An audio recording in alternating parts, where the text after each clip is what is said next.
வார்த்தை. போவாஸ் யார் என்றால் ரூத்தின் கணவன். ஸ்தோத்திரம். போவாஸ் ரூத்தின் மூலமாய்தான் தாவீது இந்த உலகத்திற்கு வந்தார், இயேசுவும் இந்த உலகத்திற்கு வந்தார். ஸ்தோத்திரம். அப்போ இந்த போவாஸின் வார்த்தைகள் ஒவ்வொன்றும் ரூத்துக்கு புது வாழ்வை கொடுத்தது. போவாஸின் ஒவ்வொரு வார்த்தையினால்தான் ரூத்து தைரியமாய் நின்றாள். ரூத் யார் தெரியுமா? அந்நிய தேசத்திலிருந்து பஞ்சம் பிழைக்க வந்தவள். கணவன் கிடையாது, வீடு வாசல் கிடையாது, யாருமே கிடையாது. அனாதையாய் வருகிறாள். அந்நிய தேசத்தில் அவர் பலப்பட காரணம் போவாஸின் வார்த்தைகள் தான். இந்த 21 நாளும் இயேசு உனக்கு போவாஸா இருப்பாராக. இந்த 21 நாளும் இந்த இடத்துல போவாஸாக இயேசு வருவாராக. ரூத்துக்கு உயிரையும், ரூத்துக்கு பலத்தையும், ரூத்துக்கு மனதைரியத்தையும், ரூத்துக்கு ஒரு புது வாழ்வையும் கொடுத்த அந்த போவாஸ் நம்மோடு கூட இந்த 21 நாளும் பேசுவாராக. ஒவ்வொரு வார்த்தை தான் நான் முடிச்சிடும், பிரசங்கலாம் கிடையாது. முதலாவது இந்த போவாஸ் யார் என்று இந்த ரூத்து புஸ்தகத்தில் எழுதப்பட்டிருக்குது. எல்லாரும் ரூத்து புஸ்தகம் எடுத்துக்கொள்ளுங்க. போவாஸ் யார், அவர் எப்படிப்பட்டவர் என்று 3 காரியங்கள் அங்கு எழுதப்பட்டிருக்கிறது. ஸ்தோத்திரம்.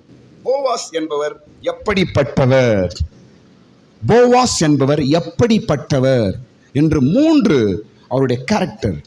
சூப்பருங்க, 3 கேரக்டர். நம்பர் 1, போவாஸ் எப்படிப்பட்டவர் என்றார், அவர் விசாரிக்கிறவர்.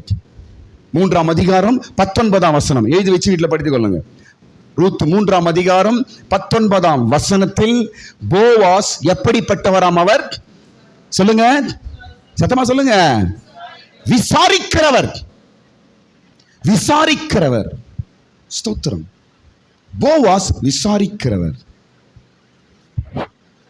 பாருங்க, 3 சாரி ஒரு நிமிஷம் நான் சொல்றேன் பாருங்க. சாரி 2:19 சாரி 2:19 2ஆம் அதிகாரம் 19ஆம் வசனம் இருக்குதுங்களா? இப்போ 2ஆம் அதிகாரம் 19ஆம் வசனம் பாருங்க. விசாரிப்பது என்ன என்றால் பாருங்க எப்படி இருக்கிற. ஆனால் ரூத்து விசாரிக்க வேண்டிய அவசியமே கிடையாது. அவள் ஒரு பஞ்சம் பிழைக்க வந்தவர், அனாதை. அவளையும் கூட விசாரித்தார் போவாஸ். ஸ்தோத்திரம். நான் சொல்கிறேன் பாருங்க, இந்த 21 நாளும் நீ தேவ சமூகத்தில் இங்கே வரும்பொழுதெல்லாம் உன்னை கர்த்தர் விசாரிக்க போகிறார். ஒரு விசாரிக்கிறவரை இந்த இடத்துல நீ உணரப் போகிறாய். நம்ம துக்கத்தில் பிரச்சனை இருக்கும்போது ஒருத்தருங்க நம்ம கிட்ட வந்து எப்படி இருக்கிறீங்க, நல்லா இருக்கிறீங்களா அப்படி கேட்கும்போது நமக்கு கண்ணீர் வந்துடுங்க, தெரியுமா? நம்முடைய சூழ்நிலையில, பிரச்சனையில அனாதையாய் தனிமையாய் உணர்ந்து நம்ம கஷ்டத்தில் இருக்கிறோமே என்று வேதனையோடு இருக்கும்போது அந்த நேரத்தில் ஒரு நபர் வந்து உங்களை, சிஸ்டர் எப்படி இருக்கிறீங்க, சாப்பிட்டீங்களா, பிள்ளைங்களாம் எப்படி இருக்கிறாங்க அப்படின்னு கேட்கும் போது எப்படிங்க இருக்கணும்? நம்மளுக்கு பயங்கர ஒரு ஆறுதல், இருதயம் உடையும். அதுதாங்க இயேசுவின் அனுபவம். இயேசு போவாஸ் விசாரிக்கிறார். அதனால தான் உடைந்து போய் பின்னாடி போயிடலாமா என்று மனது ஒருவேளை இருந்திருக்கலாம். பைபிள் இல்லை, ரூத்தை அப்படிப்பட்ட ஒரு ஸ்திரீயை திரும்ப கொண்டு வந்து அவர் நிறுத்துகிறார். அவர் தாங்க போயாஸ், அவர்தான் போவாஸ். ஸ்தோத்திரம். இந்த 21 நாளும் நாம் எல்லாரும் ரூத்தாய் மாறுவோம். நம்முடைய இயேசு நம்மத்தில் போவாஸா இருப்பாராக. 2வது, யார் இந்த போவாஸ்? 2வது, யார் இந்த போவாஸ்? எல்லாமே 2ஆம் அதிகாரம் தான். நான் சொல்லிட்டேன், எல்லாமே 2ஆம் அதிகாரம் தான் இருக்குது. 2வது அனுபவம், யார் இந்த போவாஸ் என்றால் 2ஆம் அதிகாரம் 20ஆம் வசனத்திலே அவர் ஆதரிக்கிறவர். 2ஆம் அதிகாரம் 20ஆம் வசனத்திலே அவர் பேர் என்னங்க? ஆதரிக்கிறவர். போவாஸ் இயேசு. போவாஸ் இயேசுக்கு அடையாளமா இருக்கிறார். வருகிற எல்லா அனாதைகளும் அவர் ஆதரிப்பார். அவரிடத்துல வருகிற யாவரையும் அவர் ஆதரிப்பார். அவரிடத்துல கண்ணீரோடு வருகிறவர்களை அவர் ஆதரிப்பார். அவரிடத்துல தேவையோடு வந்திருக்கிறவர், நான் ஒரு அனாதைங்க, எனக்கு யாருமே இல்லைங்க என்று சொல்லி வந்தவள் ரூத். அவளையும் கூட போவாஸ் ஆதரித்தார். ஸ்தோத்திரம். கலங்காதீங்க. ஸ்தோத்திரம். உன்னை விசாரிக்கிறவர் ஒரு உண்டு, உன்னை ஆதரிக்கிறவர் ஒரு உண்டு. ஒண்ணுமே அனாதையா இருந்த அந்த ரூத்தை தைரியப்படுத்தி நடத்தினார். உன்னை நடத்த மாட்டாரா? ஸ்தோத்திரம். மூன்றாவது இந்த போவாஸ் யார்? மூன்றாவது இந்த போவாஸ் யார் என்றால் 4ஆம் அதிகாரம் 6ஆம் வசனத்தில் இவர் மீட்டெடுக்கிறவர். 4ஆம் அதிகாரம் 6ஆம் வசனத்தில் இவர் என்ன சொல்லப்பட்டிருக்கிறது? மீட்டெடுக்கிறவர். மீட்டெடுத்துருவாரு. எந்த இடத்துல நீ சிக்கி இருக்கிறாயோ அங்கிருந்து உன்னை தூக்கி எடுத்துருவார்.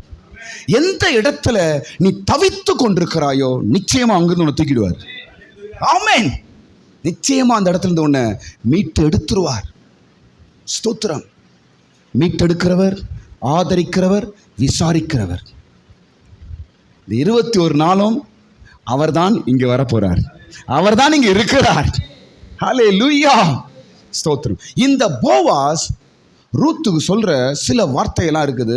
இந்த 21 நாள் ஒவ்வொரு வார்த்தை நான் சொல்றேன். பிரசங்கமே கிடையாது, ஒரு வார்த்தை, அவ்வளவுதான். ஸ்தோத்திரம். இன்றைக்கு போவாஸின் முதல் வார்த்தை என்ன என்று பார்க்கும்போது, இன்றைக்கு ஸ்தோத்திரம், இன்றைக்கு போவாஸ் ரூத்துக்கு சொன்ன முதல் வார்த்தை என்னவென்றால், கர்த்தர் உங்களோடு இருப்பாராக. கையை தட்டுங்க, கரங்களை தட்டுங்க. ஆமென். கையை நல்லா உற்சாகமா கையை தட்டுங்க. ஹல்லேலூயா. ஸ்தோத்திரம். 2ஆம் அதிகாரம் 4ஆம் வசனத்துல முதல் போவாஸ் அங்கதான் வாயை திறக்கிறாரு. முதல் போவாஸ் அங்கதான் வாயை திறக்கிறாரு. வாயை திறந்து முதல் வார்த்தை சொல்றாரு. படிங்க தம்பி, 4ஆம் வசனம் படிங்க.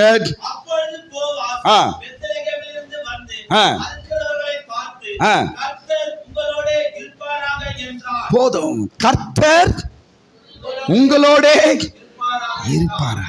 ஒரே நிமிஷம் என்ன பாருங்க, என்ன பாருங்க, அப்படியே பக்கத்துல இருக்கவங்களை பாருங்க, கையை பிடிங்க. இதெல்லாம் என்னங்க, எல்லாரும் பண்ண நம்ம கூட பண்ணி பார்க்கலாம். எல்லா சபையிலும் பண்றாங்க. அந்த சிஸ்டருக்கு பாருங்க, பக்கத்தில் யாரும் இல்லை. ஓகேம்மா, ஓகேம்மா. ஹல்லேலூயா. ஸ்தோத்திரம். பக்கத்தில் பாருங்க, கையை கொடுங்க, அவங்கள பாருங்க. சொல்லுங்க அந்த வார்த்தையை, சொல்லுங்க அந்த வார்த்தையை, சொல்லுங்க அந்த வார்த்தையை. கையை தட்டுங்க. இயேசுவின் நாமத்தினால இது முதல் வார்த்தை உங்களுக்கு வாக்குத்தத்தங்களாய் தீர்க்கதரிசனங்களாய் மாறட்டும். கர்த்தர் உங்களோடு இருப்பாராக.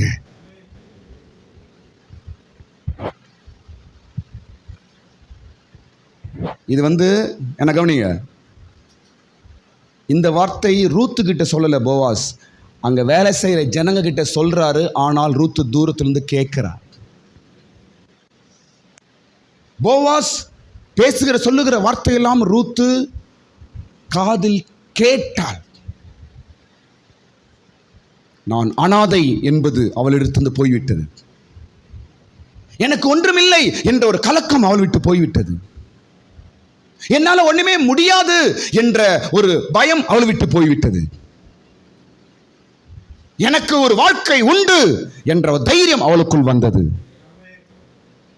சும்மா போவாஸ் பேசுறாரு, அவ்வளவுதான். ஸ்தோத்திரம். கர்த்தர் உங்களோடு இருப்பாராக. கர்த்தர் உங்களோடு இருப்பாராக. ஸ்தோத்திரம். இந்த வார்த்தையை ரூத்து தூரத்துல கேட்கிறா. ஓ அப்படியா, அப்படியா, ஓ இவங்க கூடலாம் கர்த்தர் இருக்கிறாரா? ஏன்னா ரூத் என்பவள் அவர் அந்நிய ஜாதியான ஸ்திரீ. அவளுக்கு கடவுளை பற்றி தெரியாது. அவர் ஒரு மோவாபிய ஸ்திரீ, கடவுளை பற்றி தெரியாது. ஆனால் ஏதோ ஒரு இதில் வந்துட்டா. ஸ்தோத்திரம். இப்போ அவள் கேட்குறா, ரூத் போவாஸ் அவங்க ஜனங்கிட்ட சொல்கிற வார்த்தையை இவள் கேட்கிறா. கர்த்தர் உங்களோடு இருப்பாராக என்று சொன்னோன்னே அந்த வார்த்தை இவளுக்குள்ள ஒரு தைரியம். அப்படியா, அப்போ கடவுள் என் கூட இருப்பாரா, என் கூட இருப்பாரு என்ற ஒரு தைரியம் அவளுக்கு உண்டாகிறது. இந்த வார்த்தை தாங்க ஸ்தோத்திரம் அவளை முதல் பலப்படுத்தின வார்த்தை. ஸ்தோத்திரம். பாருங்க, என்ன கவனிங்க. இப்படி சொன்ன உடனே அந்த ஜனங்கள்லாம் ஒரு வார்த்தை சொல்றாங்க. இப்போ இவர் ஜனங்களை பார்த்து கர்த்தர் உங்களோடு கூட இருப்பாராக. அங்க வயல்ல வேலை செய்யறவங்களை பார்த்து சொல்றாரு. யார் சொல்றது? போவாஸ் சொல்றாரு. என்ன சொல்றாரு? கர்த்தர் உங்களோடு இருப்பாராக என்று சொன்ன உடனே அந்த ஜனங்க பாருங்க ரிப்ளை ஒரு வார்த்தை சொல்றாங்க. சூப்பரா இது பாருங்களேன், படிங்க. அதற்கு அவர்கள் என்னங்க இது சூப்பராக இருக்குதுல்ல? அப்படி ஒரு ஊருக்கு நம்ம போயிருந்தாங்க. இங்கே இப்படி பேசுகிறாங்க. இங்கே பேசுகிற ஸ்டைல் வேறு, இங்கே இருக்கிற பழக்க வழக்கங்கள் வேலை. சூப்பர் ஊருங்க பாருங்க. இவ வந்து தெரியாமல் கொள்ளாமல் இல்லை, அங்கே அந்த ஊருக்கு போயிட்டா அந்த ஜனங்களுடைய வார்த்தைகள் பழக்கங்களை பார்க்கிறாள். ரூத்துக்கு ஒரு புதிய உயிர் உண்டாகிறது. ஆமென். கர்த்தர் உங்களை ஆசீர்வதிப்பாராக. இவங்க ரிப்ளை பண்றாங்க. அப்ப அந்த சூழ்நிலை எப்படி இருக்குது பாருங்க. அப்படியேப்பட்ட ஒரு சூழ்நிலை இருக்கிற ஒரு ஆள் உடைந்து போவானா? கர்த்தர் உங்களோடு இருப்பாராக. போய் சொல்றாரு, ஜனங்க சொல்றாங்க கர்த்தர் உங்களை. இந்த சூழ்நிலை ரூத்தை பலப்படுத்துகிறது. ஸ்தோத்திரம். கர்த்தர் உங்களை ஆசீர்வதிப்பாராக என்று சொல்லப்பட்ட வார்த்தை எங்க சொல்லப்பட்டது? வயல்வெளியில சொல்லப்படுற வார்த்தை. எங்க சொல்றாங்க அந்த வார்த்தையை? சர்ச்சில் இல்லை. நம்ம சர்ச்சில் ஒரு மாதிரி பேசுறோம், வெளியே போய் வேற மாதிரி பேசுறோம். ஆனா இங்க பாருங்க, வயல்ல வேலை செய்யறவங்க பேச்சு கான்வர்சேஷன் எப்படி இது பார்த்தீங்களா? சூப்பர் அல்ல? இப்படி ஒரு சூழ்நிலையில் தான் ரூத்தை கடவுள் கொண்டு வந்து வைக்கிறார். ஸ்தோத்திரம். இன்றைக்கு கர்த்தர் உனக்கு ஒரு ரட்சிப்பை கொடுத்திருக்கிறார். கர்த்தர் உனக்கு ஒரு சபையை கொடுத்திருக்கிறார். கர்த்தர் உனக்கு ஒரு ஃபெலோஷிப்பை கொடுத்திருக்கிறார். கர்த்தர் உனக்கு ஒரு வேதத்தை கொடுத்திருக்கிறார். கர்த்தர் உனக்கு ஒரு ஐக்கியத்தை கொடுத்திருக்கிறார். கர்த்தர் உனக்கு கிருபையை கொடுத்திருக்கிறார். எதற்கு? நீ பலப்படும்படிக்கு. ரூத்தை பலப்படும்படிக்கு பெத்லெகேமுக்கு கொண்டு வரா. ரூத்தை பலப்படும்படிக்கு வயலுக்கு கொண்டு வருகிறார். ஸ்தோத்திரம். முதல் வார்த்தை கர்த்தர் உங்களோடு இருப்பாராக என்று போவாஸ் சொன்ன முதல் வார்த்தையோடு கூட இந்த 2வது நாள் துதிபலியை நான் முடிக்கிறேன். நாளைக்கு போவாஸின் அடுத்த வார்த்தையை நாம் பார்ப்போம். கர்த்தர் நம்மோடு கூட தொடர்ந்து இருப்பாராக. ஸ்தோத்திரம். எல்லாரும் ஸ்தோத்திரம் பண்ணுவோமா? ஒரு நிமிஷம். ஹல்லேலூயா. ஸ்தோத்திரம் ஸ்தோத்திரம். 2வது நாள் துதிபலியை கர்த்தர் ஆசீர்வதித்தபடியாய் ஸ்தோத்திரம் பண்ணுவோம். ஸ்தோத்திரம் ஸ்தோத்திரம் ஸ்தோத்திரம் ஸ்தோத்திரம். நாளைக்கும் சரியா 5 மணிக்கு ஆரம்பமாகும். கர்த்தர் கூட இருக்கும்படியாய் ஸ்தோத்திரம் பண்ணுவோம். ஸ்தோத்திரம் ஸ்தோத்திரம் ஸ்தோத்திரம் ஸ்தோத்திரம் ஸ்தோத்திரம் ஸ்தோத்திரம் ஸ்தோத்திரம் ஸ்தோத்திரம் ஸ்தோத்திரம் ஸ்தோத்திரம் ஸ்தோத்திரம் ஸ்தோத்திரம். இந்த 21 நாளும் நம்முடைய இருதயங்கள் எல்லாம் மகிழ்ச்சினால கர்த்தர் நிரப்பும்படியாய் ஸ்தோத்திரம் பண்ணுவோம். ஸ்தோத்திரம் ஸ்தோத்திரம் ஸ்தோத்திரம் ஸ்தோத்திரம் ஸ்தோத்திரம் ஸ்தோத்திரம் ஸ்தோத்திரம். எல்லாரும் கேட்பாங்க, இவ்வளவு காலம் எங்க போயிட்டு வரீங்க? நான் போவாஸ் வீட்டுக்கு போயிட்டு வரேன். இவ்வளவு காலம் எங்க போயிட்டு வரீங்க? நான் போவாஸ் வயலுக்கு போயிட்டு வரேன். நான் ஹல்லேலூயா. ஸ்தோத்திரம். போவாஸின் வயலுக்கு வந்து வருகிற வெறுமையாய்